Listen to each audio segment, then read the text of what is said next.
John chapter 6. After these things, Jesus went over the Sea of Galilee, which is the Sea of Tiberias. Then a great multitude followed him, because they saw his signs which he performed on those who were diseased. And Jesus went up on the mountain, and there he sat with his disciples. Now the Passover, a feast of the Jews, was near. Then Jesus lifted up his eyes, and seeing a great multitude coming toward him, he said to Philip, "Where shall we buy bread, that these may eat?" But this he said to test him, for he himself knew what he would do. Philip answered him, 200 denarii worth of bread is not sufficient for them, that every one of them may have a little.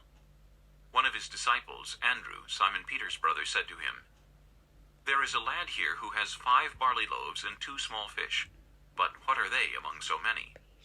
Then Jesus said, "Make the people sit down."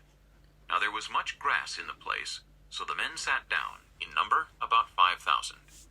And Jesus took the loaves, and when he had given thanks, he distributed them to the disciples, and the disciples to those sitting down, and likewise of the fish, as much as they wanted. So when they were filled, he said to his disciples, "Gather up the fragments that remain, so that nothing is lost." Therefore they gathered them up, and filled 12 baskets with the fragments of the 5 barley loaves, which were left over by those who had eaten. Then those men, when they had seen the sign that Jesus did, said, "This is truly the prophet who is to come into the world." Therefore, when Jesus perceived that they were about to come and take him by force to make him king, he departed again to the mountain by himself alone. Now when evening came, his disciples went down to the sea, got into the boat, and went over the sea toward Capernaum. And it was already dark, and Jesus had not come to them. Then the sea arose, because a great wind was blowing. So when they had rowed about 3 or 4 miles, they saw Jesus walking on the sea and drawing near the boat, and they were afraid. But he said to them, "It is I, do not be afraid." Then they willingly received him into the boat, and immediately the boat was at the land where they were going. On the following day, when the people who were standing on the other side of the sea saw that there was no other boat there, except that one which his disciples had entered, and that Jesus had not entered the boat with his disciples, but his disciples had gone away alone. However, other boats came from Tiberias near the place where they ate bread after the Lord had given thanks. When the people therefore saw that Jesus was not there, nor his disciples, they also got into boats and came to Capernaum seeking Jesus. And when they found him on the other side of the sea, they said to him, "Rabbi, when did you come here?" Jesus answered them and said, "Most assuredly I say to you, you seek me not because you saw the signs, but because you ate of the loaves and were filled. Do not labor for the food which perishes, but for the food which endures to everlasting life, which the Son of Man will give you, because God the Father has set his seal on him." Then they said to him, "What shall we do that we may work the works of God?" Jesus answered and said to them, "This is the work of God, that you believe in him whom he sent." Therefore they said to him, "What sign will you perform then, that we may see it and believe you? What work will you do? Our fathers ate the manna in the desert, as it is written, he gave them bread from heaven to eat." Then Jesus said to them, "Most assuredly I say to you, Moses did not give you the bread from heaven, but my Father gives you the true bread from heaven. For the bread of God is he who comes down from heaven and gives life to the world." Then they said to him, "Lord, give us this bread always." And Jesus said to them, "I am the bread of life. He who comes to me shall never hunger, and he who believes in me shall never thirst.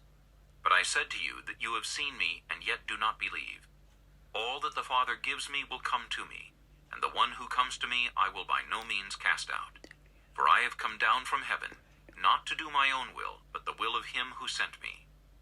This is the will of the Father who sent me, that of all he has given me I should lose nothing, but should raise it up at the last day. And this is the will of him who sent me, that everyone who sees the Son and believes in him may have everlasting life, and I will raise him up at the last day." The Jews then complained about him, because he said, "I am the bread which came down from heaven." And they said, "Is not this Jesus, the son of Joseph, whose father and mother we know?